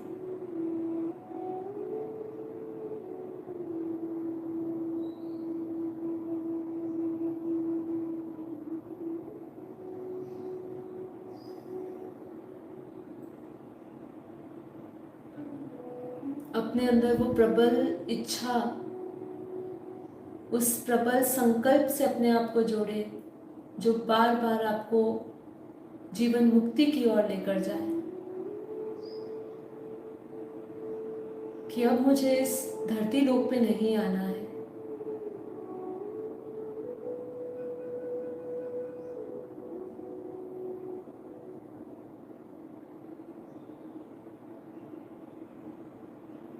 और यदि हमारा ये संकल्प बहुत ही पावरफुल है कि हमें इस धरती पर नहीं आना है, तो उससे जुड़े हुए जो बाधाएं बनी हुई है, रिश्ते नातों की जो डोर पकड़ी हुई है, वो ऑटोमेटिकली उसी संकल्प के साथ खत्म हो जाएगी।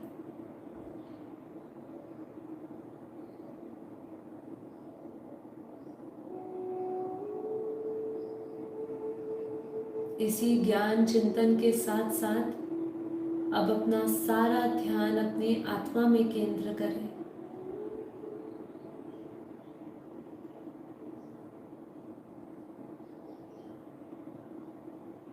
अपना सारा फोकस, सारा अटेंशन अपनी भ्रुकुटी के मध्य में लेकर आए। विजुअलाइज करें उस पॉइंट ऑफ लाइट, चमकते सितारे को।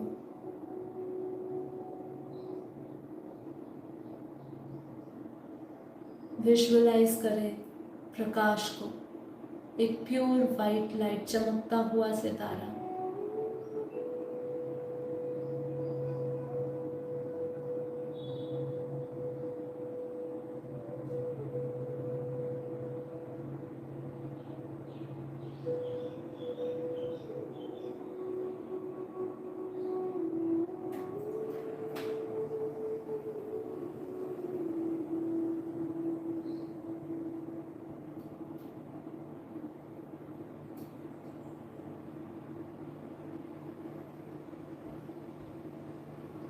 मैं ये शरीर नहीं, मन नहीं, बुद्धि नहीं, मैं शुद्ध चेतन परम आत्मा, दिव्य आत्मा हूँ, बेहद की आत्मा हूँ। बेहद की दुनिया से आई हूँ।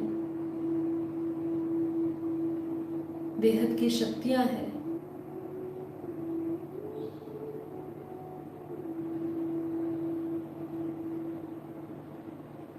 मैं इस साधारण से तन में असाधारण आत्मा हूँ। असाधारण लक्ष्य से इस धरती लोक पर आई हूँ। इस धरती पर मेरा कार्य पूर्ण हुआ और अब मैं मुक्त हूँ, जीवन मुक्त हूँ।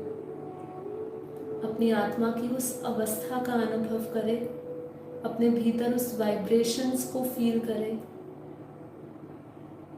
सब एटॉमिक लेवल पे, अपने अणु के उस सब कॉन्शियस लेवल पे महसूस करें कि मैं जीवन मुक्त हूँ। कोई भी ऐसा विचार नहीं है जो मुझे इस संसार से बांधे हुए है। अर्थात और सूक्ष्म में जाए। जब हम सूक्ष्म से सूक्ष्म की गहराई में उतर रहे हैं तो सूक्ष्म लेवल पे महसूस करें प्रत्येक सेल के अंदर से जो वाइब्रेशंस रिलीज हो रहे हैं और जो कलेक्टिव वाइब्रेशंस मुझ आत्मा से निकल रहे हैं और जो मेरा ओरा बनता जा रहा है, इन सब में एक दिव्यता अनुभव करें, एक अलौकिकता अनुभव करें कि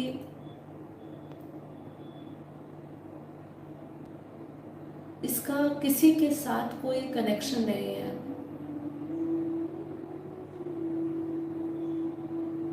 मतलब अब हम किसी से स्थूल में संबंध केवल हमारा वहाँ तक सीमित नहीं है, हम सूक्ष्म में भी उनसे अब आज़ाद है। हमारा प्रत्येक अणु, एक अणु का भी अणु, उसका भी अगर हम हिस्से कर दें, उसका भी जो सब एटॉमिक लेवल की हम बात करें तो उसमें भी, उससे भी जो वाइब्रेशंस, जो एनर्जी रिलीज हो रही है वो बार बार आपको महसूस करा रही है कि मैं आत्मा अब जीवन मुक्त बन चुकी हूँ। उस स्ट्रॉन्ग फीलिंग को अभी महसूस करें अपने अंदर। देखिए कितना अच्छा लगता है। आप एकदम स्वतंत्र महसूस कर रहे हैं। कोई ख्याल आपको सता नहीं रहा है, कोई भय आपको नहीं सता रहा है कि मुझे किसी के लिए कुछ करना है, किसी को खुश रखने के लिए करना है, किसी को मेरी बात का बुरा नहीं लग रहा है। ये सब भय से और ये सभी चिंतन से आप मुक्त हो चुके हैं।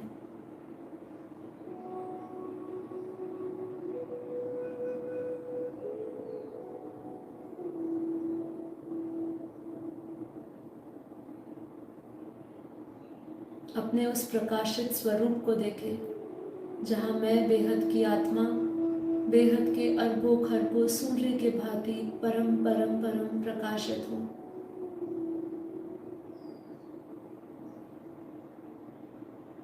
बेहद के महासूर्य के भांति प्रकाश ही प्रकाश मुझ आत्मा से निकल रहा है और पूरे वायुमंडल में फैल रहा है।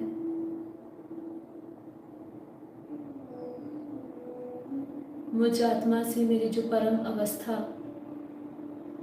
का जो मूल स्वरूप है, जो मूल गुण है परम शांति, वो परम शांति के संकल्प मुझ आत्मा से मेरे पूरे शरीर में, मेरे सूक्ष्म कारण, महाकारण शरीर में फैलते जा रहे हैं। अपने भीतर की एनर्जी को महसूस करते जाए, वाइब्रेशंस को फील करते जाए, परम शांति को महसूस करें।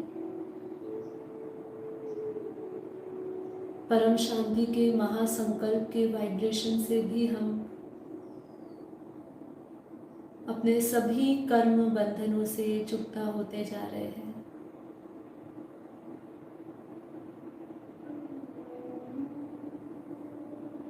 एक बहुत ही सुंदर दृश्य को विजुअलाइज करें। अपनी बुद्धि में अपने बेहद के परमपिता परमात्मा, उनके स्वरूप को लेकर आए। बुद्धि से उन्हें ऊंचते ऊंच बेहद की कला के परम धाम में देखें। उनके स्वरूप को का ध्यान करते हुए उनके स्वरूप को प्रकट होता हुआ देखें, उनके अव्यक्त रूप को देखें।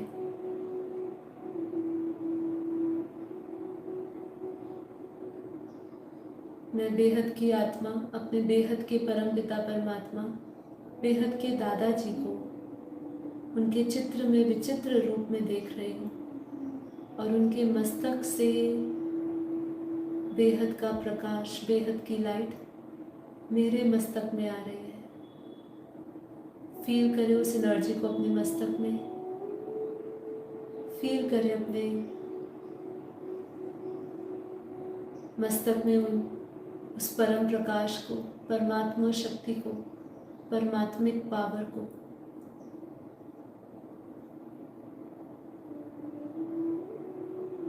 महसूस करें उस परमात्मिक विस्फोट को अपने मस्तक, अपनी आत्मा में।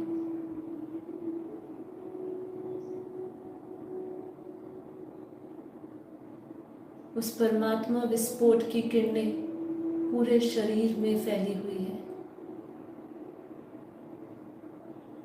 महसूस करें उस परमात्मिक प्रेम को, पावर को अपने रोम रोम में,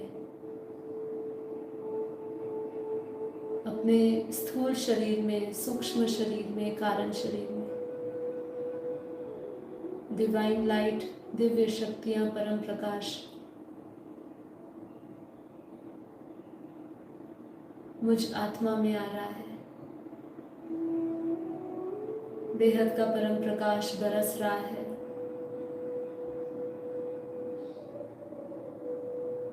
और मैं आत्मा उस बेहद के परम प्रकाश में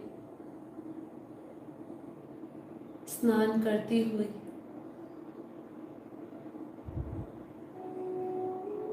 अपने प्रत्येक कर्मों से मुक्त होती जा रही हूँ। साथ ही साथ वो सारी एनर्जीज को रिलीज होता हुआ देखते जाए। एक तरफ ऊपर से शक्ति आ रही है और दूसरी तरफ हम ऐसे सभी बचे हुए विचार, संकल्प, जो भी कुछ शेष रह गया हो, वो सभी एनर्जी को रिलीज करते जा रहे हैं और धीरे धीरे अपना ये तत्वों से बना हुआ शरीर परम तत्व, परम प्रकाश का बनता हुआ देखते जाए। हमारे सारे नेगेटिव कर्मास ट्रांसफॉर्म होते जा रहे हैं। सभी पाप कर्म विनाश होता जा रहा है।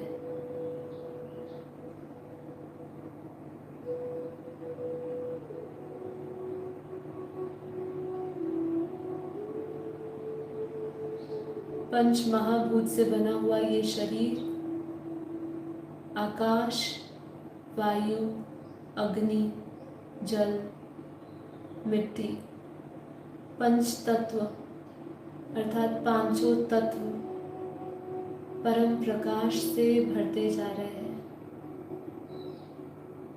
आकाश परम आकाश में, वायु परम वायु में, अग्नि परम अग्नि में बदलती जा रही है। तत्वों का परिवर्तन होता हुआ देखते जाए। जैसे जैसे हमारे कर्म बंधन चुकता होते जा रहे हैं, हम अपने दिव्य फरिश्ते स्वरूप को धारण और करते जा रहे हैं। बॉडी एकदम लाइट होती जा रही है। जितनी लाइट और हल्की होती जाएगी उतना ही हमें ऊपर जाने में आसानी होगी। हल्का बनाते जाएं। परमात्मा विस्फोट को अपने अंदर महसूस करें। उस परमात्मा बम की शक्ति को अपने अंदर महसूस करें। एक ऐसी चमत्कारी और एक ऐसी पावरफुल शक्ति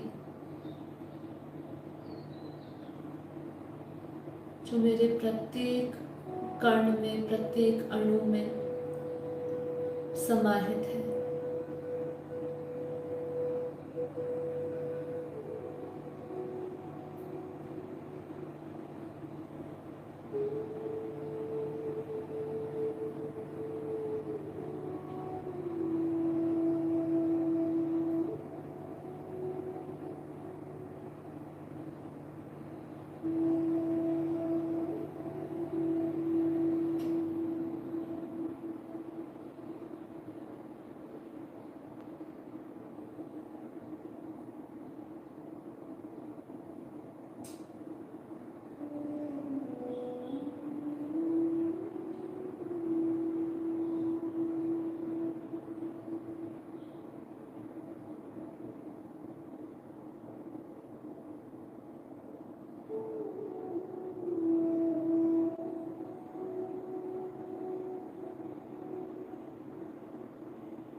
गहरी साइलेंस को, मौन को अनुभव करें, जहाँ आप परम आनंद और परम शांत अवस्था में हैं, अपने परम स्वरूप में स्थित परम पिता परमात्मा से कनेक्टेड है और उनसे बेहद का परम प्रकाश लगातार बरसता जा रहा है और मैं उनकी छत्र छाया में बैठी हुई हूँ।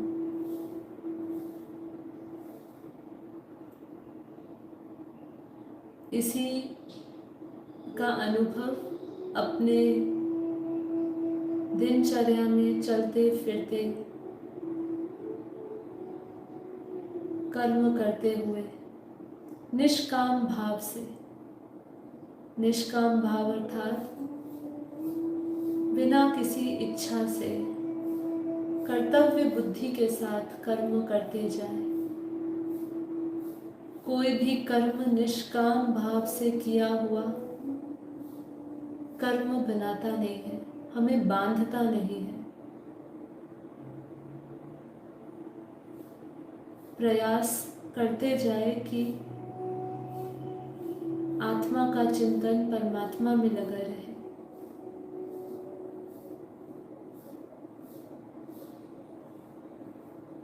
परमात्मा का लगातार चिंतन ही जीवन मुक्त अवस्था है।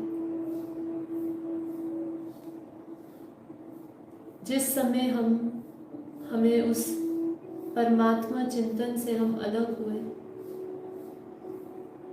उसी समय हमें माया ने पकड़ लिया। इसलिए बार बार लगातार प्रयास करते जाए कि बुद्धि में परम पिता परमात्मा रहे, उन्हीं का चिंतन रहे, उन्हीं की छवि रहे।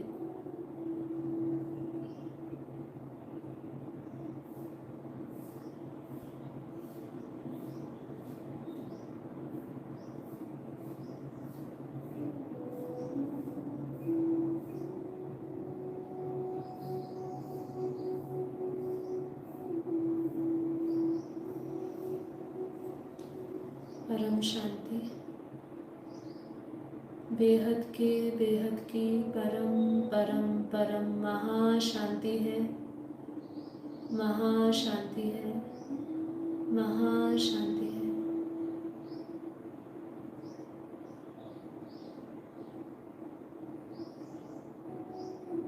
इस योग में आंखें खोलने से पहले एक बार अपनी अवस्था का अनुभव करें जो आपको योग से पहले और योग के पश्चात थी।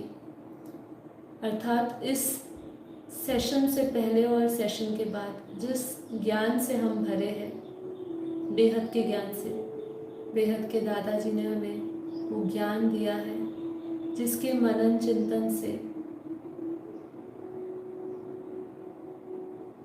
हम अपने आप को एकदम हल्का महसूस कर रहे हैं।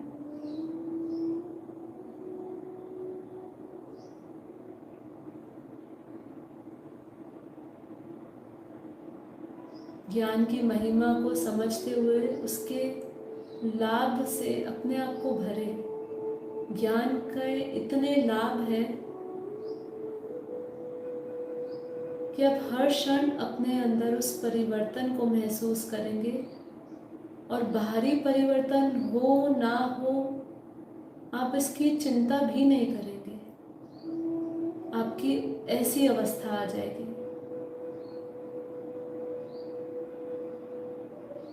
आशा करती हूँ आप सभी को ऐसी अवस्था का अनुभव हो, इस अवस्था का लाभ मिले।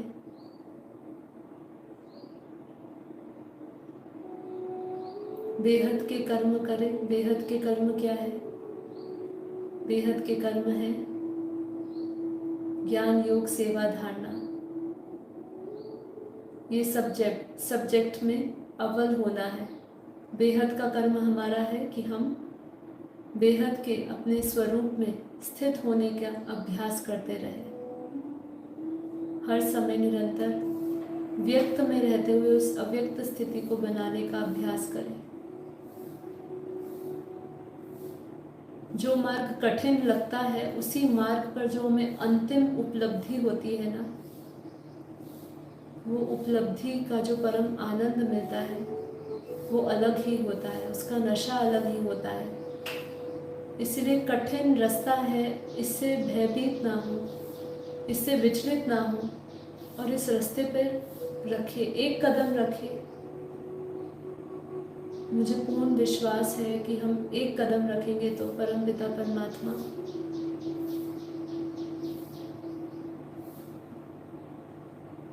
हमें अपनी हेल्पलाइन देंगे।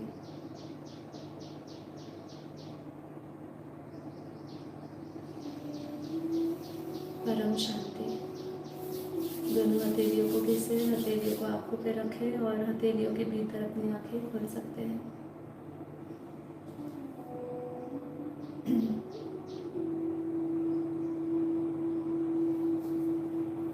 बहुत ही शॉर्ट मेडिटेशन जिसमें आप घर पे बैठे हुए कर सकते हैं। जब भी आपको ऐसा लगे कर्मों का बहुत बड़ा बोझ आ गया है, कोई ऐसी परिस्थिति बन चुकी है जिसके अंदर आपका मन विचलित हो रहा है, तो प्रयास करिए, कोशिश करिए लगभग 22 से 25 मिनट का मेडिटेशन, जिससे आपको ऐसा तुरंत थोड़ा महसूस हो कि हम अपने कर्म बंधन रिलीज़ कर रहे हैं। उस भाव को भी क्रिएट करना, वो भी बहुत इम्पॉर्टेंट है कि हम सब रिलीज़ कर रहे हैं, सबसे छूट रहे हैं, क्योंकि भाव ही हमारे अंदर, उस भाव से ही हमारे अंदर एक ऊर्जा उत्पन्न हो जाती है जो हमें महसूस कराती है, जो हम अपने शब्दों से या विचारों से महसूस करना चाहते हैं।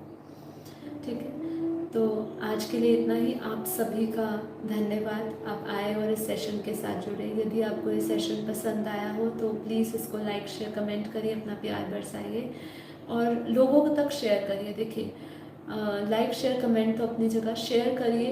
यदि आपको इससे कुछ बेनिफिट मिल रहा है 1% भी, मैं ये नहीं कहूँगी कि आपको इस पूरी वीडियो में कुछ 100% लगा हो, काफ़ी चीज़ें आपको पता हो सकता है काफ़ी चीज़ें नहीं पता हो, पर मैं इतना देखती हूँ, जब भी कोई वीडियो सुनती हूँ, बापूजी के सिवा भी किसी और की सुनती हूँ, तो मुझे उसकी पूरी वीडियो में सब कुछ ख़राब लग रहा होता है, मतलब ज्ञान से टैली नहीं हो रहा होता है, लेकिन कुछ एक बात भी मुझे वो एक पिंच कर जाती है कि हाँ, ये बात जो बोली उन्होंने एकदम पॉइंट पे कही है, तो उसको हम ज़रूर लाइक भी करते हैं और लोगों तक पहुंचाते भी हैं।